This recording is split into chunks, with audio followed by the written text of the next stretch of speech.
दोस्तों आज पेश है गुलिवर बोनो के देश में। ये कवर चित्र है दोस्तों। गुलिवर एक प्रसिद्ध यात्री था। वह इंग्लैंड के नोटिंगम शायर शहर में अपने पिता और 4 भाइयों के सहित रहता था। एक दिन अपने पिता ने उसे गुलिवर से कहा, अब तुम्हारा खर्च नहीं उठा सकता, कहीं और नौकरी कर लो। गुलिवर डॉक्टर था, मगर उसका दवाखाना अच्छी आमदनी नहीं देता था। अतः उसने विदेश जाने के लिए जहाज में मासिक वेतन पर नौकरी कर ली। एक बार यात्रा के दौरान दक्षिण सागर में जोरों से तूफान आया और जहाज हिचको खाने लगा। उसके जहाज में तूफान से जहाज बच न सका और समुद्र में निकली किसी चट्टान से जा टकराया और 2 टुकड़ों में विभाजित हो गया। बचाओ बचाओ, अरे अरे। लेकिन गुलिवर उसके कुछ साथी नाव में बैठकर बीच बच निकले। ओह गॉड थैंक, हम बच गए। अचानक एक तूफान आया और नाव भी उलट गई। तब हिम्मत कर गुलिवर तैरता रहा और किसी तरह सागर के किनारे पहुंच गया। थकान ज़्यादा थी, इसलिए वह गीले कपड़ों में ही लेट गया। लेटते ही उसे गहरी नींद आ गई। प्रातःकाल सूर्य की गर्मी से उसकी आंखें खुली और अतः वह हिल-जुल नहीं सकता था। पहले ले, पतले लेकिन पक्के डोर किसी ने उसका शरीर बांध रखा था और कुछ ही देर में गुलिवर दंग रह गया कि वृत्ति भर ऊंचाई वाले 50 आदमी उसके हाथों में तीर कमान शरीर पर चढ़ रहे, कुछ ऐसे उस छाती पर खड़े थे। शिव एसएस, पता नहीं यह कौन सी भाषा में चीख रहे हैं। इन दोनों आदमी की आवाज़ इतनी बारीक है कि आखिरकार गुलिवर ने बोर हो गया और झटके से इन धागों को तोड़ सकता हूँ। और फिर ये प्रथम हाथ एक विचित्र प्राणी को पकड़ने का प्रयास किया। अरे यह तो तीर चला रहे हैं, सुई जैसे तीर। ओह, ये भाले भी चुभा रहे हैं। गुलिवर शांत हो गया और उसने अपने हाथ में पकड़े बोने को मुक्त कर लिया। जाओ बेटा, छोड़ दिया। और धीरे धीरे बोने सैनिक की भीड़ बढ़ती गई और गुलिवर को थोड़ी दूर एक मंच बनाया गया और शानदार मंच पर खड़ा एक भाषण देने लगा। आईसी सोचो से, मुझे राक्षस समझ रहे हैं, लगता है मैं संकट में पड़ गया हूँ। गुलिवर ने हाथ के इशारे करने लगा। मैं तुम्हारी भाषा नहीं जानता, तुम्हें नुकसान नहीं पहुंचाऊंगा। और रस्सियों में के मदद से किसी तरह हाथ जोड़ता हुआ बोला, मुझे माफ कर दो प्यारे सरदार। और अगले ही क्षण कुछ सैनिकों ने आकर गुलिवर के हाथ खोल दिए और गुलिवर भूख लगी थी, हाथ अपने मुंह पर बार बार मुंह में डालकर इशारा करने लगा। कल से कुछ नहीं खाया दोस्तों, भोजन लाओ। सरदार के हुक्म पर गुलिवर के मुंह में आसपास की रस्सियां लगाई गई, सीढ़ियां लगाई गई और अनेक सीढ़ियों पर हाथ में टोकरी लेकर चढ़ने लगे। गुलिवर समझ गया कि भोजन लाया जा रहा है, अपने मुंह खोल दिया। सैनिकों ने मुंह में टोकरियां खाली करने लगे। सैनिकों ने अनेक टोकरियां खाली कर दी। यह भोजन मेरे लिए 4 कोर से ज़्यादा नहीं। धन्यवाद मित्रों, अब पानी पिला दो। और लोग इशारा समझ गए। बड़े पीपों में लुढ़का कर गुलिवर के लिए जल मुंह में पानी लाने लगे और उन पीपों में जायकेदार पेय भरा था। यह तो केवल 2-3 घूंट ही मेरे हिसाब से, और लाओ। खत्म हो गया, अब नहीं है।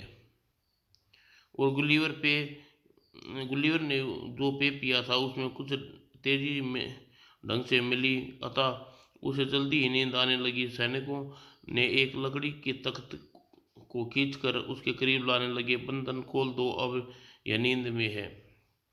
और तख्ता जमीन से 3-4 इंच ऊंचा था और 7 फुट लंबा था और 4 फुट चौड़ा और 22 पहिए लगे थे।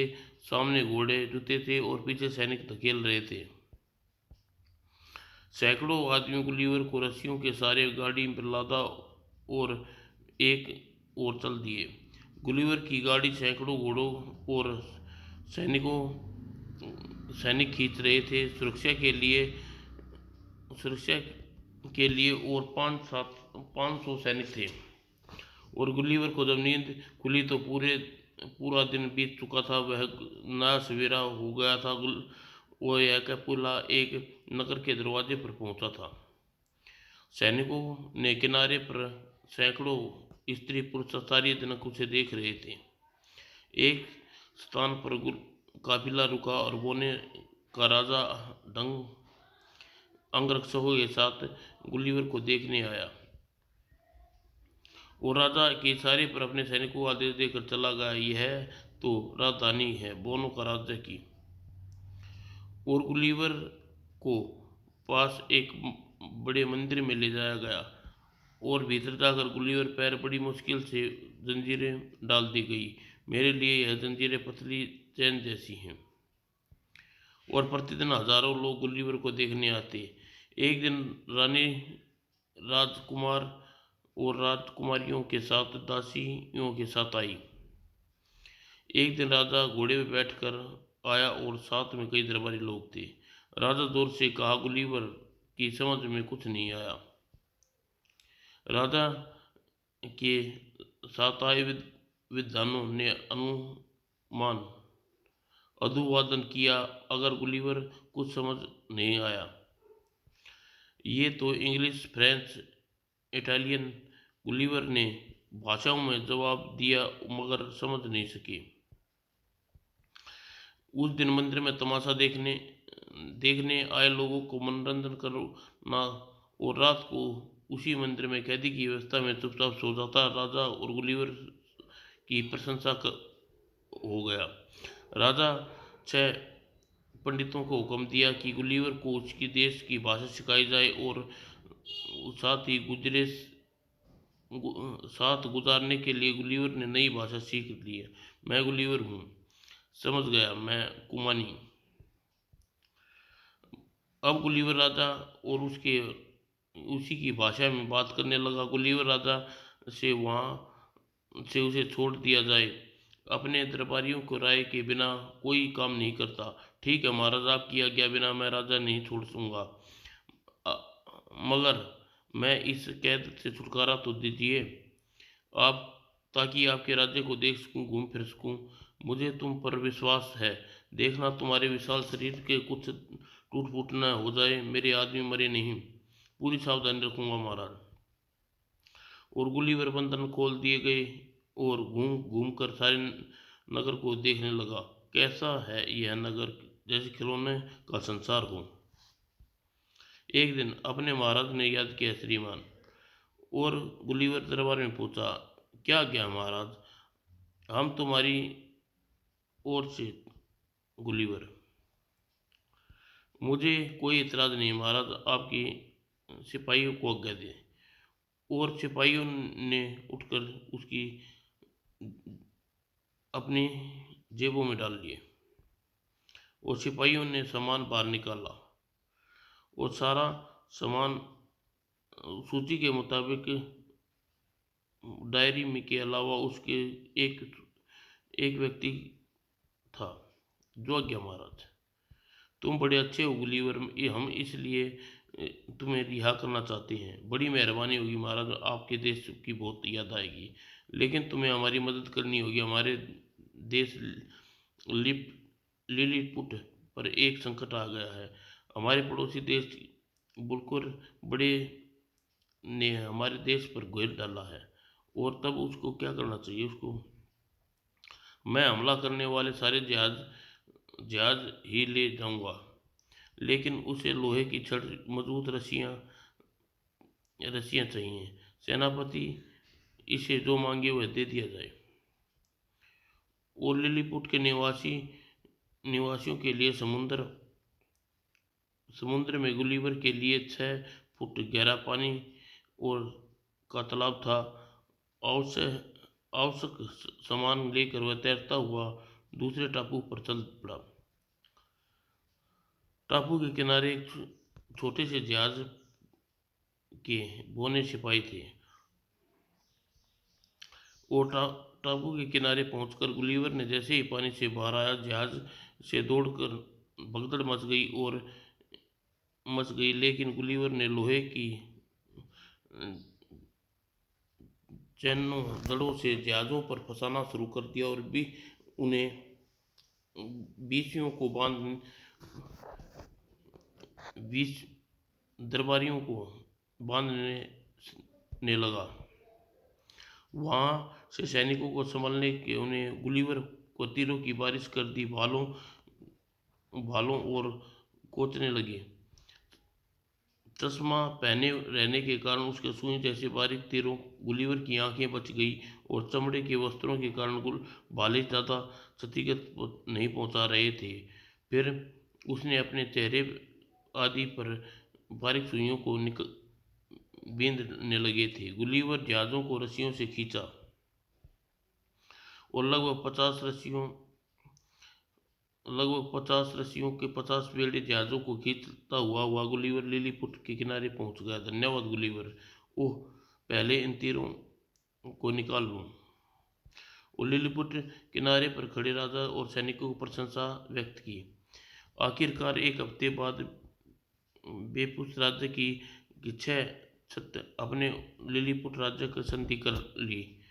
राजा लिलीपुट पर जहाज बेड़ा भेजने की भूल की हर्जाना देना होगा। एक हफ्ते तक हमारे राजा को तोहफे पहुंचाना हाजुर। और ठीक है, संधि मंजूर है। और इधर गुलिवर राजा को रिहा कर दिया और दरबारियों में राजा को भड़काया। गुलिवर ने देशद्रोह, वह बुलपत राजा के दूतों से मिला हुआ है। महाराज, गुलिवर अपराधी की जांच की जाए। गुलिवर अपराध नहीं कर सकता।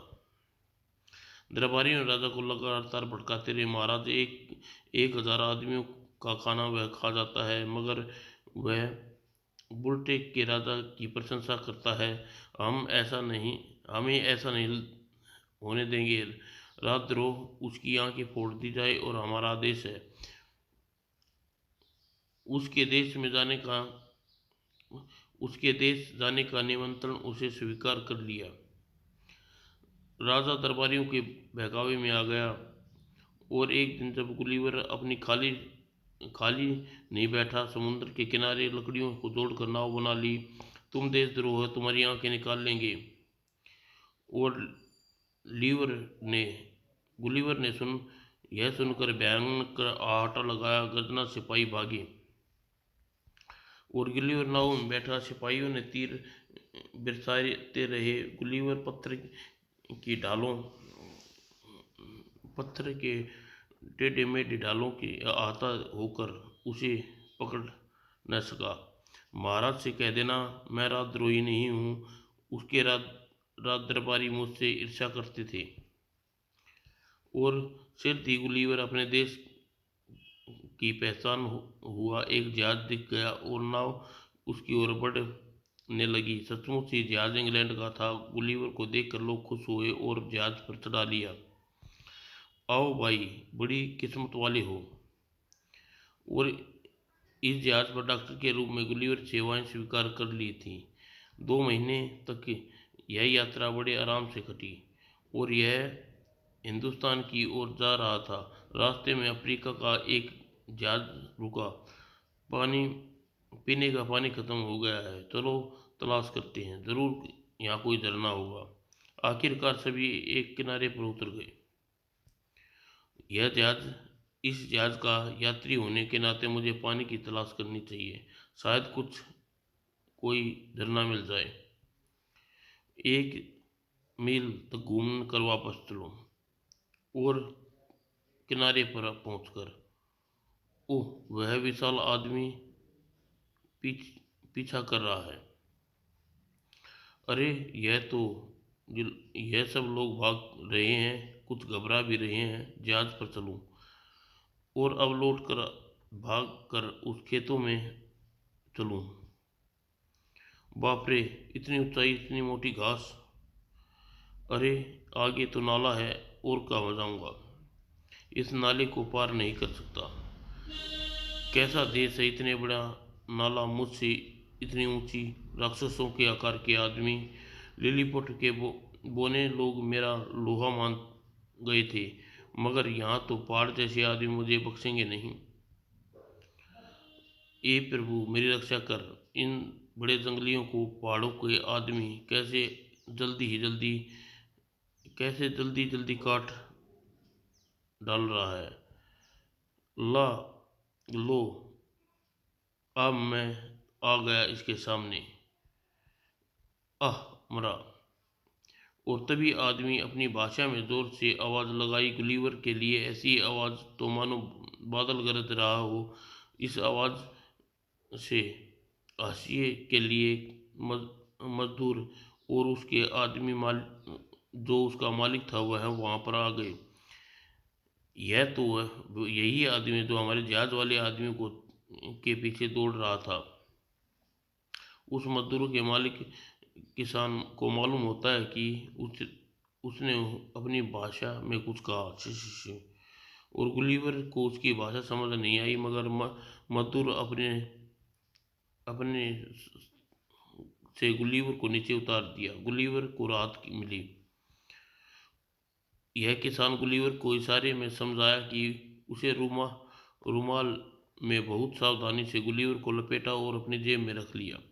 घर पहुंचा, टेबल पर आहिस्ता से गुलीवर को रखा। यह आप क्या गंदा कीड़ा ले आए। ध्यान से देखो, यह एक सभ्य और छोटा इंसान है। अरे वाह, ये लोग खाना खाने बैठते हैं और खाने के बर्तन गुलीवर से बड़े बड़े लगते हैं। और किसान की बीवी एक रोटी का टुकड़ा और कुछ गोश्त एक छोटी सी तस्तरी में गुलीवर के आगे रख दिया। धन्यवाद। और गुलीवर ने जैसे ही तस्तरी में बड़ी थी, तस्तरी में बैठकर आराम से रोटी तोड़कर खाने लगा। और शराब का प्याला बाल्टी की था, जिसे झुककर उसने घूंट ली। और अचानक गुलीवर की निगाह किसान के पालतू बेटे की गोद में बैठी बिल्ली बड़ी शेर से तिगुनी मालूम पड़ी। और गुलीवर भागा, टेबल के दूसरे कोने में जाकर खड़ा हो गया। मालिक दयालु हैं, उन्हें तो क्या हुआ, जानवर मुझे खा जाएंगे। और किसान अपनी भाषा में बड़बड़ाया, इसे डरो नहीं, ये बिल्ली तुम्हें नहीं खाएगी। वो सारा खाना खत्म हो जाने के बाद किसान खड़ा हो गया। मैं खेत पर जा रहा हूँ इस प्राणी की सुरक्षा करना। जी, बहुत अच्छा। और इस नन्ही आदमी को अपने पलंग पर सुला दूं। और लो, अब मेरा रुमाल ओढ़ कर सो, तुम्हारे लिए काफ़ी है। गुलीवर घंटा भर सो सका। थोड़ी देर बाद उसकी आंखें खुली, घबरा कर बैठ गया। बाप रे, शायद चूहे हैं। यह जंगली सुअर से कम नहीं है। लेकिन चूहे बिस्तर पर आ गए और गुलीवर की गर्दन पर पर चढ़ गए। गुलीवर ने अपनी तलवार निकाली और जोर से वार किया। और भागता कहाँ है, छोड़ूंगा नहीं। और किसान की पत्नी वहां आई। यह क्या हो रहा है, तुम्हारे शरीर पर खून। अच्छा, चूहे मारे हैं तुमने, कहीं लगी तो नहीं। शायद तुम सहानुभूति दिखा रही हो। गुलीवर ने इशारे से समझाया, मुझे चोट नहीं लगी। अब तुम्हारी देख रेख मेरी लड़की करेगी। और तुम्हारे उस लिए छोटा डिब्बा तैयार किया है और उसमें तुम्हारा बिस्तर भी लगाया है। पता नहीं क्या कह रही है, आप उसकी भाषा सीखनी पड़ेगी। काश यह भाषा हमारी भाषा सीख सकता। किसान की लड़की गमल बड़ी बातूनी थी। गुलीवर को देख रेख बड़े प्यार से करने लगी। यह तुम्हारा कमरा इस कमरे डिब्बे में बनाया है। मेरा नाम गमल है। मैं तुम्हें मैकिनिक कहकर बुलाऊंगी। तुम्हारा मतलब होता है नन्हा आदमी। अरे तुम नाच रहे हो, शाबाश। मैं तुम्हारी भाषा सिखाऊंगी, सीख लोगे। तुम बड़े बुद्धिमान लगते हो। देखो, यह मेरे फ्रांक और फ्रांक फ्रांक समझे। और कुछ महीने लगातार परिश्रम के गुलिवर भाषा सीख गया और उन्हीं की भाषा में बातें करने लगा। और परिवार के मुखिया को वह अपना मालिक मानने लगा और टेबल पर तरह तरह के करतब दिखाकर उनका मनोरंजन करने लगा। सारा परिवार देखकर प्रसन्न रहने लगा। धीरे धीरे पड़ोसियों को भी पता चला कि किसान के घर में एक नन्हा आदमी है। वह किसान के घर में गुल्लीवर के करतब देखने एकत्रित होते। इस तरह होने गुलिवर को परेशानी होने लगी। रात को बिस्तर पर थकान से गिर जाता है। ये भगवान, कहाँ फंसा कर पटका है। घर से निकलने कितने वर्ष हो गए हैं। मैंने घर वाले का रास्ता देख रहे होंगे और यहाँ से भागने के लिए कोई रास्ता नजर नहीं आता। एक दिन कमल ने दुखी और दुखद समाचार दिया। मेरे पिताजी, कुछ लोगों ने राय दी है गांव से ले जाकर तुम्हारा तमाशा दिखाए। ओह, बड़ा परिश्रमी होगा। तमाशा देखने वाले यहाँ टिकट लगाएंगे, रुपया वसूलेंगे। यह तो मुझे भी मुझ यह तो मुझ पर मुसीबत आ गई। मैंने मना किया मगर पिताजी ने रुपये का लालच है। फिर तो वह मान गए। तुम्हारे साथ मैं भी चलूंगी। और अगले सप्ताह गांव के जाकर गुलीवर को तमाशा लगाया। शहर में तमाशे के किसान को खूब रुपया कमाया और शहर की यात्रा करते हुए राजधानी पहुंच गया, जहां उसने तमाशा जारी रखा। गुलीवर को देखने हजारों लोग आते। एक दिन अचानक इसकी इसे लेकर महल आओ, रानी साहिबा देखेगी। और रानी साहिबा रानी को खेल दिखाने का प्रश्न करने के बाद गुलीवर घुटनों के बल झुककर पुण्य प्रणाम किया। महारानी की जय हो। आपके दर्शन के मैं धन्य हो गया। क्या हमारे महल में रहना पसंद करोगे? मैं तो आप अपने मालिक का गुलाम हूँ, काश आपके पास रह जा सकता। सिपाहियों, इसके मालिक को बुलाओ। यह लो इसकी मुंह मांगी रकम और नन्हा इंसान इसी समय महल में रहेगा। महारानी की जय हो। यह मोहरे मेरे लिए काफ़ी हैं। रानी साहिबा, यदि उचित समझे तो कमल को भी यहाँ रहने दो। हमें मंजूर है गुलीवर। तुम्हें बुद्धिमान प्राणी हो, हर तुम्हारी कदर करते हैं। गांव गांव में तमाशा देखकर कमजोर हो गया था। आपकी रक्षा रक्षा की आपकी जय हो। इसके लिए एक आरामदेह डब्बा तैयार करो। जो आज्ञा महारानी। और बम्बई बड़ई द्वारा तैयार किया गया डब्बा गुलीवर को शानदार कमरा था। शीशे जड़ित किया हुआ, भीतर नरम बिस्तर, छोटी छोटी कुर्सियाँ, टेबल। कमल रोज रात को उस डब्बे में छतनुमा ढक्कन को हटा देती और ताला बंद कर देती और अगले दिन खोल देती। और एक दिन, ओह, तुम बड़े आईने में महारानी कैसी दिख रही है। ही, बहुत हंसी आ रही है गुलीवर। महारानी साहिबा, बड़े यहाँ तो बड़े मजे हैं। एक बार महल में बहुत सी मक्खियाँ हो गई। गुलीवर को कौओं की बराबरी और उसके तलवार से उसका सफाया करने लगा। शाबाश। दैत्याकार आकार वाले लोग देश में रहते गुलीवर को 2 वर्ष बीत गए। तीसरे वर्ष राजा और रानी का दौरा करने के लिए गुलीवर को कमल और के साथ भी ले लिया। और रास्ते में समुद्र का दृश्य गुलीवर के मन में हिम्मत उठा। काश यह समुद्र की लहरें मैं अपने देश की किसी जहाज में होता। यहाँ से भागने का कोई उपाय सोचना चाहिए। और कमल, मुझे महारानी के पास ले चलो। अच्छा। और कमल गुलीवर को पिंजरा महारानी के पास ले आई। महारानी जी, मेरी तबीयत बिगड़ रही है। क्या हुआ? क्या बुरा हुआ? रोज शाम समुद्र के किनारे हवा मुझे चाहिए, ठीक शायद ठीक हो सकूं। अच्छा कमल, तुम समुद्र के किनारे ले जाना। और कमल रोने लगी।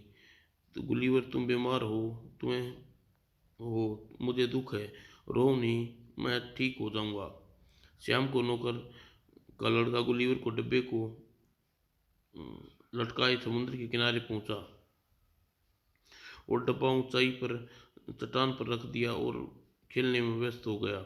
तभी एक चील झपटा मारा और डब्बे को की कड़ी को चोंच में पकड़कर आकाश में उड़ गई और डब्बे के भीतर गुलिवर को लगा जैसे तूफान आ गया। उसने आवाज दी मगर कोई सुनने वाला कोई नहीं था। समुद्र में उड़ती हुई उस चील ने एक बात पर टकरा मारा और गुलिवर का डब्बा नीचे समुद्र में गिर गया।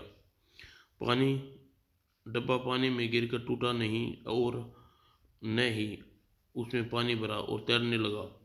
अचानक यात्रियों की निगाह उस पर पड़ी। बड़ा वह अजीब सी पेटी में खजाना होना चाहिए, इसमें अभी रस्सियों से खींच लेते हैं। और रस्सा फंसाया और बड़ी भारी पेटी है ऊपर खींच लिया। पेटी को आरी से काटा गया और संयोग से इंग्लैंड का जहाज था जिसमें गुलिवर को छोड़ा। अरे गुलिवर, तुम बड़े किस्मत वाले हो। और गुलिवर गले मिल गया। समाप्त दोस्तों।